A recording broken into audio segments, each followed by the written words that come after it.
నమస్తే, welcome to our channel. నేను మిషాల్ని. YCP నేత చెవిరెడ్డి భాస్కర్ రెడ్డి వాళ్ళ కొడుకు మోహిత్ రెడ్డి తొడా నిధులు దుర్వినియోగం చేశారు. అయితే ఎటు మళ్లించారు? ఇలాంటివన్నీ తెలుసుకునే ముందు స్టూడియోలో ఉన్నారు అనలిస్ట్ అశోక్ కుమార్ గారు ఉన్నారు. వారిని అడిగి విషయాలని తెలుసుకునే ప్రయత్నం చేద్దాం. అశోక్ గారు నమస్కారం. నమస్తే. ఇప్పుడు చెవిరెడ్డి భాస్కర్ రెడ్డి వాళ్ళ కొడుకు మోహిత్ రెడ్డి తొడా నిధులు దుర్వినియోగం చేశారు. వాళ్ళు ఎటు మళ్లించారంటే ఏం చెప్తారు అసలు? ఫస్ట్ ఇప్పుడు మనం రీసెంట్గా పిచ్చ ఫేమస్ ఏది మన ఆంధ్ర రాష్ట్రంలో మద్యం స్కామ్ అంటున్నాం కదా. దానికి సంబంధించి మద్యానికి సంబంధించిన డబ్బులు హైదరాబాద్ నుంచి ఆంధ్రాలో తాడేపల్లి ప్యాలెస్ దగ్గరికి, అదేవిధంగా ఇంకా గోపాలపురం ఏదైతే డెన్ ఉండదో, ఇంకా చంద్రగిరిలో డెన్లు ఉన్నాయో, ఇక్కడంతా డబ్బులు ట్రాన్స్ఫర్ చేసేదానికి వాహనాలు కొన్నారు ముఖ్యంగా. అది ఈ మధ్య అంతా వింటా వచ్చినాం. ఎందుకంటే దాని ప్రూఫ్ ఏంటంటే ఎలక్షన్ల కోడ్ అమల్లో ఉండదు. ఒక పక్కన ఎలక్షన్ కోడ్ అమల్లో ఉన్నది.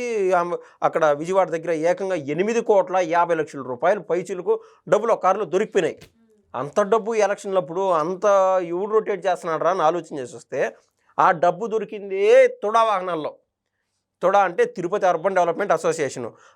ఆ తిరుపతికి సంబంధించిన ఏదైతే ఫండ్స్ అన్నీ ఉంటాయో ఈ యొక్క అసోసియేషన్లో కేవలం ఆ తిరుపతి పరిసరాల్లో ప్రాంతాలకి ఆడున్నటువంటి పేదవాళ్ళకి వీటికి మాత్రం వాడాలి, లేదా దేవాలయాలకి, లేదా పార్కులు కట్టి ఆడున్నే ప్రజలకు సేవ చేయడం కానీ రకరకాలుగా వాడుతూ ఉంటారు.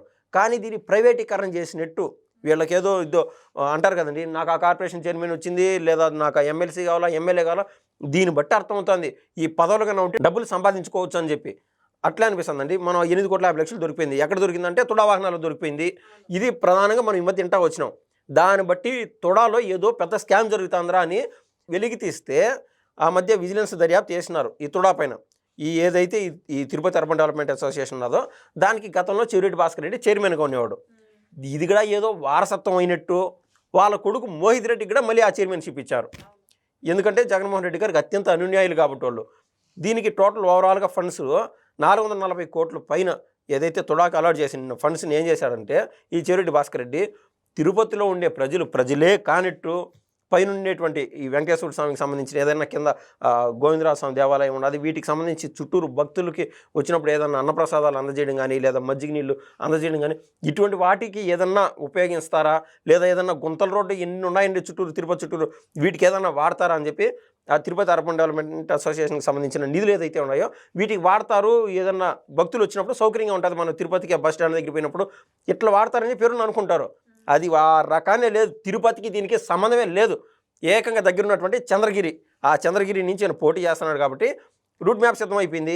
నెక్స్ట్ ఈయన ఎంపీగా పోటీ చేస్తున్నాడు. అది ఎక్కడి నుంచి పోటీ చేస్తున్నాడు అనేది క్లారిటీ రాలా. కానీ ఈయన వారసత్వంగా ఎమ్మెల్యే అవ్వబోతున్నాడు మోహిత్ రెడ్డి, చంద్రగిరి నుంచి పోటీ చేయబోతున్నాడు అని చెప్పి ఫిక్స్ అయిపోయినారు. అప్పుడు ఏం చేయాలా? ఆ నియోజకవర్గంలో ప్రజలకి ప్రతి ఒక్కరికి దగ్గర అయిపోవాలా. దానికి కూడా మంచిదే బా. కానీ నువ్వు తింటున్నటువంటి డబ్బులు, వాడుతున్నటువంటి డబ్బులు ఎవరివి? తొడాటి. ఆ తొడాకు సంబంధించిన డబ్బులు ఏకంగా 440 కోట్లు ఉంటే దాంట్లో ఏం చేశాడు తెలుసండి? ఏకంగా 90% పైన డబ్బులు ఏకంగా చంద్రగిరి నియోజకవర్గానికి ఖర్చు పెట్టేశాడు. ఖర్చు పెట్టినాడంటే ఊరికే ఖర్చు పెట్టేది కాదు. దీంట్లో పెద్ద లాజిక్. ఆడిపోయినప్పుడు అంటే కోవిడ్ ఉండింది. జగన్మోహన్ రెడ్డి గారు ఎప్పుడైతే పరిపాలన ఉన్నారో కోవిడ్ ఉండింది. ఆ సమయంలో ఎక్కడ పట్టినా ఈయన ఫేస్బుక్లోనూ యూట్యూబ్లోనూ ఎక్కడ పట్టినా ఈయన కనిపించేవాడు. ఊరే డబ్బు విచ్చలవిడిగా ఖర్చు పెట్టేస్తున్నాడు. యానిచ్చిరా అంటే ఆయన స్వయం కష్టార్జితం ఏదైతే ఇన్నేళ్ళు సంపాదించుకున్నాడో ఆ డబ్బులు ప్రజలకు పెట్టేస్తున్నాడు అని చెప్పి ఓవరాల్ కటింగ్ ఇచ్చాడు. తీరా చూస్తే ఏంటంటే కొన్ని ఎగ్జాంపుల్స్ చెప్తానండి. ఎక్కడైనా సరే చంద్రగిరి నియోజకవర్గాన్ని పోయి చూస్తే అనేక చోట్ల బెంచీలు ఉన్నాయి. దానిపైన ఈ తొడా చైర్మన్ లేదంటే ఎమ్మెల్యే చెవిరెడ్డి భాస్కర్ రెడ్డి ఇద్దరు అబ్బా కొడుకుల పేరు మీద, ఇద్దరు పేరు మీద ఎక్కడ పడితే అక్కడ బెంచీలు ఉన్నాయి. అనవసరమైన చోట కూడా ఒక పక్క ఎండ పడుతూ ఉంటుంది, దాని కింద చెట్టు కూడా ఉండదు, పక్కన చెట్టు కూడా ఉండదు. సేద్దిద్దాం బెంచ్ పైన కూర్చొని అనుకుంటే ఎక్కడ పడితే అక్కడ విచ్చలవిడిగా ఏం చేశారంటే ఒక్కొక్క బెంచ్ని 12,000 రూపాయలు ఖర్చు పెట్టుకొని నియోజకవర్గం అంతా 19,000 బెంచులు ఎక్కడ పడితే అక్కడ పెట్టేశారంటే నీకు అర్థం చేసుకోండి. అంటే ఇదంతా చెవిరెడ్డి హవా కనపడాలా ఆ చంద్రగిరి నియోజకవర్గంలో. ఆయన ఓవరాల్ ప్లాన్ చూడండి. దీనికోసం ఏకంగా 23 కోట్ల రూపాయలు ఖర్చు పెట్టారు. ఇది ఒక రకం. ఇంకా గవర్నమెంట్ ల్యాండ్స్ ఏదైతే మనం పెద్దిరెడ్డి రామచంద్రారెడ్డి అక్కడ కొట్టేశాడు, లేకుంటే ఈ సజ్జల రామకృష్ణారెడ్డి అక్కడ అటవీ ల్యాండ్లు కొట్టేశాడని చెప్పి వింటున్నాం కదా, పెద్ద కేసులు అవుతాయి. ఇదే రకాన చెరువులు కనుక కబ్జా చేస్తే అక్కడ తుమ్మలగుంట అని చెప్పి ఒక పెద్ద చెరువు అండి, ఆ చెరువుని కబ్జా చేసేసి అది ఏది గవర్నమెంట్ ల్యాండ్. ఒక సినిమాలో జూనియర్ ఎన్టీఆర్ అంటాడు చూడు, we are just tenants to this world. ఈ భూమికి మనం రెండుకి వచ్చిన వాళ్ళు మాత్రమే. మనం ఎక్కడ చచ్చిపోతామో, ఈ భూమిలో ఎక్కడ కలిసిపోతామో తెలియదు. తరతరాలకి ఉండేటువంటి భూమి, మనం స్థిరంగా ఇక్కడ ఉండేదానికి రాలేదని చెప్పి అటువంటిది ఆ చెరువును కబ్జా చేసేసి ఏం చేశాడు, మొత్తం స్కెచ్ రెడీ చేసేసాడు. ఏమని, అక్కడ ఒక పార్కు కట్టాలా, ఆ పార్కుతో పాటు స్టేడియం, క్రికెట్ స్టేడియం కట్టాలని చెప్పి రూట్ మ్యాప్ చేసేసుకున్నాడు. దానికి ఓవరాల్గా ఖర్చు ఎంత పెడతాం అనుకున్నాడంటే 40 కోట్ల రూపాయలు ఖర్చు పెడతామని చెప్పి ఎస్టిమేషన్ చేశాడు. ఆల్రెడీ ఖర్చు జరిగిందే నేను చెప్తున్నా, ఎస్టిమేషన్ అయినాడు, ఫెయిల్ అయినాడు కాదు, ఖర్చు పెట్టేశాడు ఆ మాత్రం. అంటే దాంట్లో భారీ స్థాయిలో మిగిలించుకున్నాడు. దానికి గ్రీన్ ట్రిబ్యునల్ అని చెప్పి వాళ్ళ దగ్గర నుంచి ఖచ్చితంగా నిబంధనల ప్రకారం వాళ్ళ దగ్గర పర్మిషన్స్ తీసుకొని ఎస్టాబ్లిష్ చేయాలి, ఇది ఏదన్నా డెవలప్మెంట్ కార్యక్రమాలు చేయను. అక్కడ అయితే ఆ గ్రీన్ ట్రిబ్యునల్కి వీళ్ళు అప్లై చేసింది లేదు, వాళ్ళు పర్మిషన్ ఇచ్చింది లేదు. వీళ్ళైతే ముందుకెళ్ళి 40 కోట్లు సంపాదించేద్దాం అని చెప్పి ఆ దొంగతనం చేసింటూ నీట్గా అట్ట ఇట్ట చెత్త చెదరాలని క్లీన్ చేసి 3 కోట్ల మేర ఖర్చు పెట్టి మిగిలిన 37 కోట్లు కొట్టేశారు. మళ్ళీ దాన్ని ఏం చేశారు, అక్కడ ఉన్నటువంటి పంచాయతీకి అలాట్ చేశారు.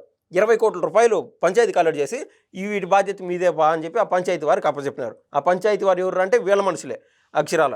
60 కోట్లు ఎడ పోయింది, ఆడొక 23 కోట్లు పోయింది. ఇదే రకాన ఈయనేం చేశాడంటే చంద్రగిరిలో ఉన్నటువంటి ఎంపీడీఓలు ఎవరైతే ఉంటారో వాళ్ళ ఖాతాలో ఏకంగా 230 కోట్ల రూపాయలు వేసేసాడు ఇదే చెవిరెడ్డి భాస్కర్ రెడ్డి. ఆ 230 కోట్లు వేయడము, ఒరే క్యాష్ తీసుకొని వచ్చి మా కాడికి వచ్చేయండి అని చెప్పి. అంటే వాడు ఒక 50 లక్షలు ఎంతో వాళ్ళ కాడ పెట్టుకోవచ్చు, ఈ డబ్బులన్నీ లూటీ చేసేసి వీళ్ళ అకౌంట్లో వేసేసుకున్నారు. ఇంకా ఆయనకి ఇది చెవిరెడ్డి అనేది దానికి సంబంధించిన ఒక కంపెనీ ఉండాలి ఆయనకు సంబంధించి, ఈ డబ్బులన్నీ ఆ కంపెనీలో ట్రాన్స్ఫర్ చేసుకోవడాలు, దాని నుంచి విత్డ్రా చేసుకోవడాలు, ఈ రకాన్ని చెప్పినారు. ఇంకా ఇందాక మనం అనుకున్నట్లు ఆల్రెడీ ఒక శాంపుల్ ఎగ్జాంపుల్ అండి, 2 కోట్ల రూపాయల పైన వాళ్ళకు కార్లు ఉన్నాయి. తొడా సంస్థకు గురించి నేను చెప్తున్నాను. అయితే ఈ కార్లు సరిపోవు అని చెప్పి ఏకంగా 2.5 కోట్ల రూపాయల పైచిలకు డబ్బులు ఖర్చు పెట్టి మళ్ళీ వాహనాలు కొన్నారు, కార్లు. అనవసరమైన ఖర్చులు కావాలని పెట్టి ఇవన్నీ, అదేదో తొడా అంటే ఈయనకేదో పెద్ద మగుటం లేని మహారాజు అన్నట్టు, ఈయనకు రాజరికం అన్నట్టు ఈయనకు అప్పచెప్పేశారు తొడ. దీంట్లో 440 కోట్ల పైన పెద్దదంటే పెద్ద లూటీ చేసేసినారు. మనం చూస్తూ ఉన్నామండి, ప్రతి దశలోనూ విజిలెన్స్ దర్యాప్తులు జరుగుతున్నాయి. అందులో భాగంగా ఈయన పైన కూడా మోహిత్ రెడ్డి అరెస్ట్ అవుతాడా మరి? 100% అవ్వాల్సిందే. లేకుండా ఉంటే ఈరోజు ఆయన చేసిన రేపు నేను చేస్తాను ఎవరికేం తెలుసు. అరెస్ట్ అయితే అందరికీ భయం వస్తుంది. ఆ భయం తెచ్చే విధంగా ఇంకా టైంపాస్కి అయితే కూటమి ప్రభుత్వం వాళ్ళపైన విజిలెన్స్ దర్యాప్తులు చేయరు కదండి, ఏదో పిల్లి కళ్ళు మూసుకొని పాలైనట్టు వదిలేసింటారు. అట్ట కాదు కదా, ఎవరైతే తప్పులు చేసింటారో వాళ్ళని ప్రజాక్షేత్రంలో నిలబెట్టి అదేవిధంగా కోర్టుల పరిధిలోకి తీసుకెళ్ళి శిక్షించాలనేది చెప్పి కూటమి ప్రయత్నం. కాబట్టి వాళ్ళు తప్పులు చేసినారు. నేను చాలా వీడియోస్లో ముందే చెప్పాను, ఈయన ఎప్పుడైతే జైలుకు పోయినాడో పాత కేసులు పగబట్టినట్టు పాములు అలా చుట్టుకుంటాయి, ఉరితాడులు అలా బిగించుకుంటాయి అని నేను చెప్పినాను. అదే రకాన్ని ఈయన పైన కేసులు నమోదవబోతూనే ఉన్నాయి ఈ చెవిరెడ్డి భాస్కర్ రెడ్డి పైన. ఎందుకంటే ఒకటి ఆల్రెడీ పోక్సో కేసు మనం మధ్య చూసినామండి, ఒక 4 ఏళ్ల పాప స్కూల్కి వెళ్తా ఉంటే ఎవడు ఏ దుర్మార్గంగా అయితే చేసినాడో ఆ పాపం అటు పక్కనటువంటి చెట్లో పడిపోయింది, కటవలో అంటారు ఆడ ఆ యాసలో పడిపోయింది. హుటాహుటిన చూసిన వాళ్ళు హాస్పిటల్ తీసుకెళ్ళినారు. కేవలం గాయాలు ఉన్నాయని చెప్పి డాక్టర్ సర్టిఫికెట్ ఇచ్చాడు. వాళ్ళ తల్లిదండ్రులు కూడా సరే తప్పు జరిగిందిరా నాయన, ఈ మాదిరి చేశారే బిడ్డని, గాయాలన్నీ ఉన్నాయని చెప్పి వాళ్ళు బాధపడినారు. కానీ ఈయన చెవిరెడ్డి భాస్కర్ రెడ్డి ఆయన నియోజకవర్గానికి సంబంధించిన ఆయన కాబట్టి అక్కడ పోయి డాక్టర్ సర్టిఫికెట్ ఇవన్నీ ఒక సైడ్గా ఉన్నాయి, గాయాలు మాత్రమేనని చెప్పి ఆ పాపకి ఏదో అయిపోయింది అంటే అఘాయిత్యాలు వేరే విధంగా చేశారని చెప్పి ఆ మాటలను నాకు అనవసరం, మాట్లాడకూడదని నేను మాట్లాడట్లేదు. ఆ రకాన ఆయన ఆ పాప పేరెత్తి మరీ మాట్లాడినాడు, అబద్ధాలు మాట్లాడినాడు. కాబట్టి అదొక కేసు. అంటే ఒక ఆడబిడ్డని బహిరంగంగా ఏదన్నా చెప్పినప్పుడు వాళ్ళని పబ్లిక్లో ఎక్స్పోజ్ చేసినప్పుడు మనం చాలా వీడియోస్లో కూడా ఈ బ్లర్ చేస్తూ ఉంటారు చూడండి, ఎందుకంటే అవి కేసులు అవుతాయి. ఆ పోక్సో కేసు అనేది ఆల్రెడీ వేలాడుతుంది. అది కానీ ఇందుకు వెళ్తే 7 ఏళ్ళ జైలు శిక్ష పడుతుంది. ఇటువంటి ఎన్ని కేసులను చుట్టుముడతాయి. ఇప్పుడు తుడా అనేది పెద్ద వ్యవహారము, దీంట్లో కూడా ఆయన అరెస్ట్ అయ్యే ఛాన్స్ అక్షరాలు ఉందండి. సో ఇదండి చూశారు కదా, అదే చెవిరెడ్డి భాస్కర్ రెడ్డి తుడా సంబంధించి కేసు నమోదైంది. అయితే దాంట్లో మోహిత్ రెడ్డి కూడా ఉన్నారు. అయితే నెక్స్ట్ మోహిత్ రెడ్డి కూడా అరెస్ట్ కాబోతున్నారు. ఇక తర్వాత ఏం జరుగుతుందో నెక్స్ట్ వీడియోలో అయితే తెలుసుకుందాం. Thank you. ధన్యవాదాలు.